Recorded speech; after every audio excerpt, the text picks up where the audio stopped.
Hello and welcome you once again in this new session of history. Once again we will start with the Sangam age. In our last session we have read about the sources of Thikkurai, the Sangam literature, their kingdoms of Chera kingdoms and their symbols of Cheras were bow and arrow. The symbol of the Cholas were tigers and the symbols of Pandyas were fish. Now we will read about the local chiefs. Local chieftains were, apart from the three Tamil kingdoms, a number of local chieftains ruled in the different parts of the Tamil Nadu, and they were known as the Velaries. They were known as Velaries. The Sangam literature furnishes lot of information about them. The most famous among the Velaries were called seven patrons or Kadayellu Vallaggal. They were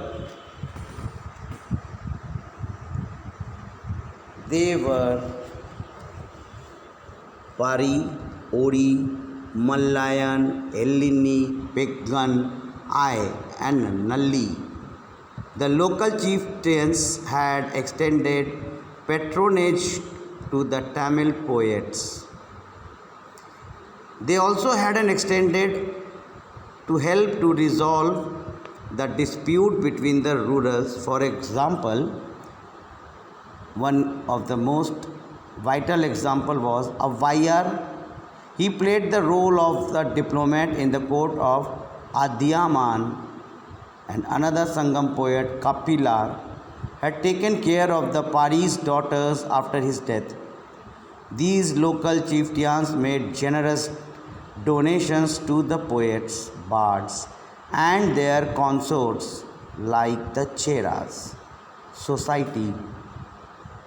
The Sangam literature gave a true picture of the society in the Sangam age.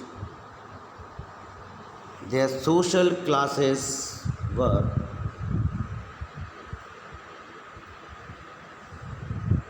Sangam literature speaks many tribal languages, which also refers to the traditional caste. This means that the caste were divided and the tribals arrangement is cited side by side. However, it is believed that the distinction in Tamil Sangam society primarily based upon the division between the high-born and the low-born. And the beginning of the caste system can be made out within the Brahmanas.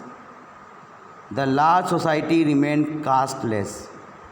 The Tolkappiyam has mentioned four castes, and these four castes were Brahmins, then kings, then traders and farmers.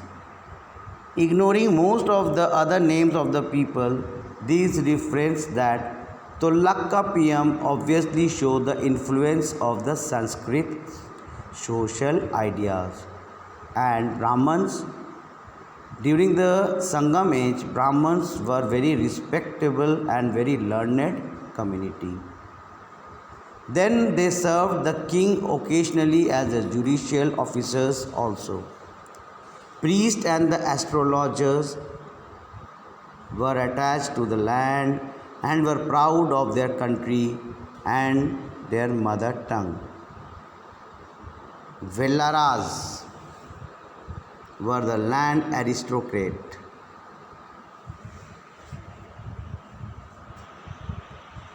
The poem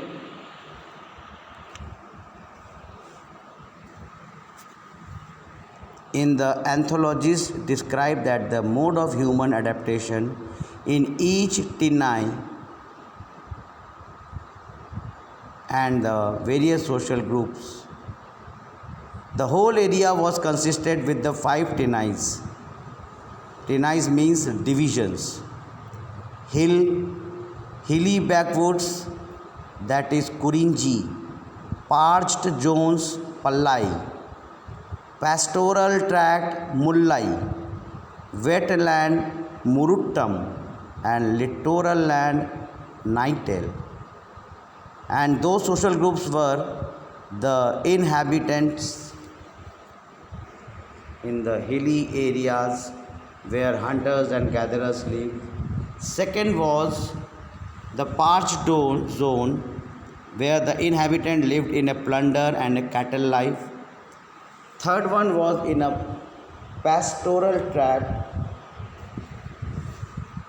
where the inhabitants subsisted on shifting agricultural and animal husbandry. And fourth one was the wetland that was inhabited by the people subsisting to plow and culture. The last one was it was a littoral land where inhabited by those dependent on fishing and salt extraction. Beside the above mentioned social groups, there was a reference of some full-time craftsmen like goldsmiths, blacksmiths, potters in the poem. Their food and dress, grain, meat, fish, form the chief articles of food, and their vegetables also, they also eat the vegetables apart from the grain, meat and fish. Milk and milk products, grain was husked in a hollow made in a ground and converted into the flakes, that is aval. Appam, apupa and rice cake soaked in a milk was a luxury, and they also cooked fish with piping hot curry was equally valued. Clothing comprises of the two pieces of clothes. Women in a high society used corset and hair pastes. Ornaments were worn by both the sexes, male and female, though they both used to wear ornaments. Children wore a necklace of a tiger teeth. The entertainment of the Sangam age.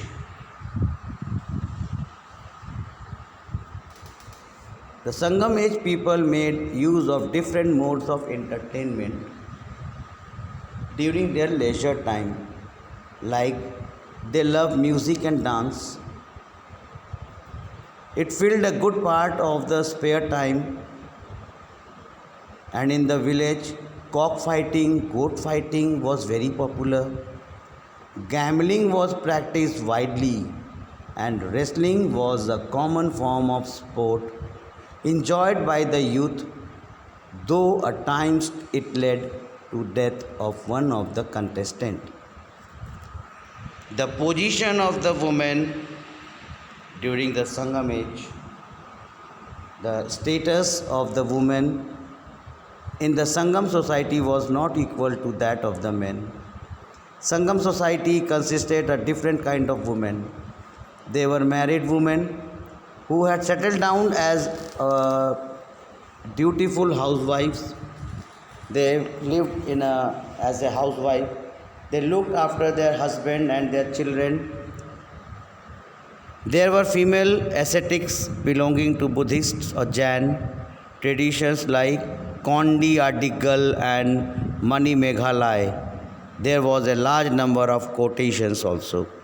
However, women enjoyed freedom of movement in society. They were a traditional also, and also they have a freedom to move in the society, and the number of women's poets of that age is a proof that women were also provided with a good educations.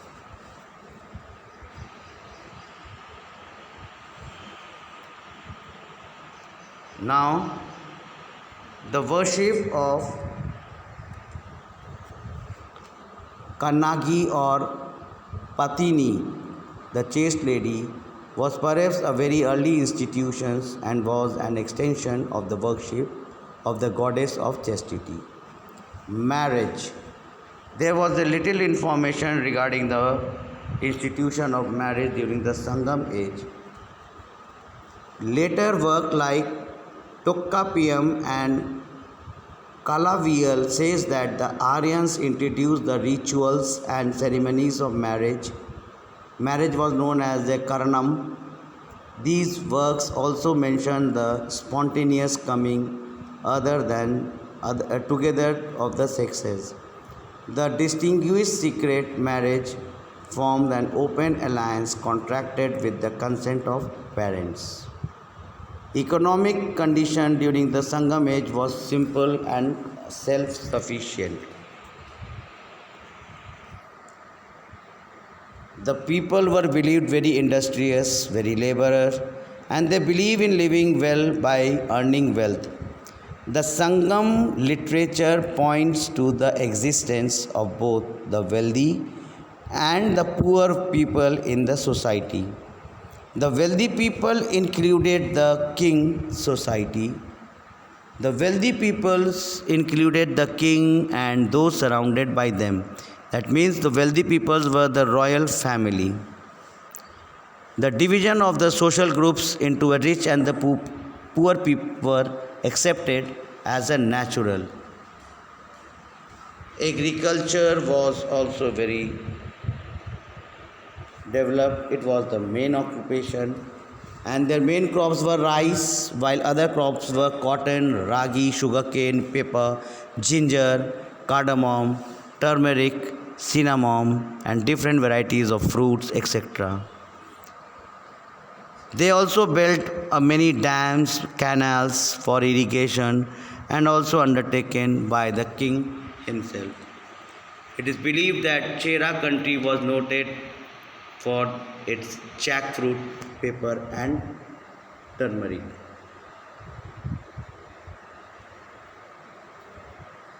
Other occupations were the craft, spinning, weaving, and cotton, and perhaps also the silk making. In the trade Sangam literature, it has been found that they trade both internal and the foreign as well organized, briskly carried, and throughout the period, internal trade was brisk. They extend trade their foreign countries also. They import the pepper, ginger, cardamom, cinnamon, turmeric, ivory product, pearl, precious stones, and also import horses, gold, and glass. The periplus of the Red Sea describe the navigation and the trade of the Roman Empire.